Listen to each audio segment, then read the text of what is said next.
श्री श्री गुरु गौरांग जायतः।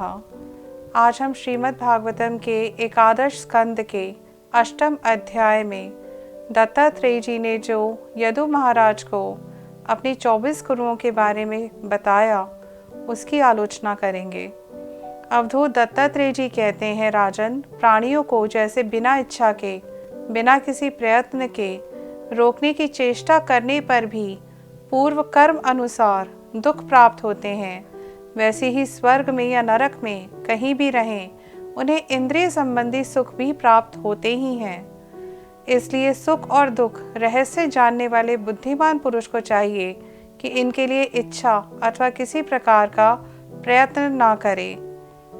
बिना मांगे, बिना इच्छा किए स्वयं ही अनायास जो कुछ मिल जाए, वह चाहे रूखा सूखा हो, चाहे बहुत मधुर और स्वादिष्ट, अधिक हो या थोड़ा, बुद्धिमान पुरुष अजगर के समान उसे ही खाकर जीवन निर्वाह कर ले और उदासीन रहे। जिस प्रकार अजगर खाने पीने के लिए कोई चेष्टा नहीं करता, स्वतः उसके मुख में जो आ जाता है वो उसे ही ग्रहण कर संतुष्ट रहता है, इसी प्रकार मनुष्य को ज़्यादा चेष्टा या श्रम नहीं करना चाहिए। जितने में उसका निर्वाह हो जाए, जीवन निर्वाह करने के लिए सिर्फ उतना ही ग्रहण करना चाहिए और बाकी समय भगवत भजन में लगाना चाहिए। यदि भोजन ना मिले तो उसे भी प्रारब्ध भोग समझकर किसी प्रकार चेष्टा ना करे, बहुत दिनों तक भूखा ही पड़ा रहे। उसे चाहिए कि अजगर के समान केवल प्रारब्ध के अनुसार प्राप्त हुए भोजन में ही संतुष्ट रहे। उसके शरीर में मनोबल, इंद्रिय बल और देह बल तीनों हों तब भी वह निश्चेष्ट ही रहे। निद्रा रहित होने पर भी सोया हुआ सा रहे और कर्म इंद्रियों के होने पर भी उनसे कोई चेष्टा ना करे। समुद्र से मैंने ये सीखा है कि साधक को सर्वदा प्रसन्न और गंभीर रहना चाहिए। जिस प्रकार वर्षा आने पर समुद्र में पानी बढ़ता नहीं है और गर्मी आने पर वो पानी सूखता भी नहीं है, इसी प्रकार हर्षोल्लास होने पर उसे बहुत अधिक प्रसन्न नहीं होना चाहिए और दुख आने पर बहुत ज़्यादा उदास नहीं होना चाहिए। साधक को हर समय गंभीर अवस्था में ही रहना चाहिए। भगवत परायण साधक को भी सांसारिक पदार्थों की प्राप्ति से प्रफुल्लित नहीं होना चाहिए, न उनके घटने से उदास ही होना चाहिए। पतंगे का दृष्टांत देते हुए यदु महाराज को दत्तात्रेय जी बोले कि पतंगे से मैंने ये शिक्षा ग्रहण की है कि जिस प्रकार रूप पर मोहित होकर वो अग्नि में कूद पड़ता है, इसी तरह कामी पुरुष स्त्रियों के रूप पर मोहित हो जाते हैं। अपनी इंद्रियों को वश में ना रखने वाला पुरुष जब स्त्री की ओर देखता है तो उसके हाव भाव पर मोहित हो जाता है और घोर अंधकार में नरक में गिरकर अपना सत्यानाश कर लेता है।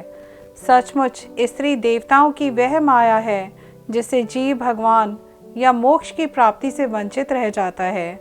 जो मूढ़ कामिनी कंचन, गहने कपड़े आदि नाशवान माइक पदार्थों में फंसा हुआ है और जिसकी संपूर्ण चित्तवृत्ति उसके उपभोग के लिए ही ललायत है, वह अपनी विवेक बुद्धि खोकर पतंगे के समान नष्ट हो जाता है। और यदि देखा जाए तो आजकल हेपेटाइटिस ए, हेपेटाइटिस सी और एड्स इसी का परिणाम है। राजन, सन्यासियों को चाहिए कि गृहस्थों को किसी प्रकार का कष्ट न देकर भौरे की तरह अपना जीवन निर्वाह करें। वे अपने शरीर के लिए उपयोगी रोटी के कुछ टुकड़े कई घरों से मांग ले। जिस प्रकार भौरा विभिन्न पुष्पों से, चाहे वे छोटे हों या बड़े, उनका सार संग्रह करता है, वैसे ही बुद्धिमान पुरुष को चाहिए कि छोटे बड़े सभी शास्त्रों का सार, उनका रस निचोड़ ले। राजन, मैंने मधुमक्खी से ये शिक्षा ग्रहण की है कि सन्यासी को सायंकाल अथवा दूसरे दिन के लिए भिक्षा का संग्रह नहीं करना चाहिए। उसके पास भिक्षा लेने को कोई पात्र हो तो केवल हाथ और रखने के लिए कोई बर्तन हो तो पेट। वह कहीं संग्रह न कर बैठे, नहीं तो मधुमक्खियों के समान उसका जीवन ही दूभर हो जाएगा। ये बात खूब समझ लेनी चाहिए कि सन्यासी सवेरे शाम के लिए किसी प्रकार का संग्रह ना करे। यदि संग्रह करेगा तो मधुमक्खी के समान अपने संग्रह के साथ ही जीवन भी गंवा बैठेगा। राजन, मैंने हाथी से ये सीखा कि सन्यासी को कभी पैर से भी लकड़ी की बनी हुई स्त्री का भी स्पर्श नहीं करना चाहिए। यदि वह ऐसा करेगा तो जैसे हथिनी के अंग संग से हाथी बंध जाता है, वैसे ही वह भी बंध जाएगा। विवेकी पुरुष किसी भी स्त्री को कभी भी भोग्य रूप से स्वीकार ना करे, क्योंकि यह उसकी मूर्तिमती मृत्यु है।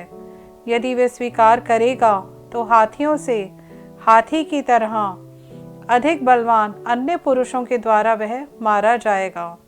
मैंने मधु निकालने वाले से यह शिक्षा ग्रहण की कि संसार के लोभी पुरुष बड़ी कठिनाई से धन का संचय तो करते रहते हैं, परंतु वे संचित धन न किसी को दान करते हैं, न स्वयं उसका उपभोग ही करते हैं। जैसे मधु निकालने वाला मधुमक्खियों के द्वारा संचित रस को निकाल ही ले जाता है, वैसे ही उनके संचित धन को भी उसकी टोह रखने वाला कोई दूसरा पुरुष ही भोगता है। हरे कृष्णा।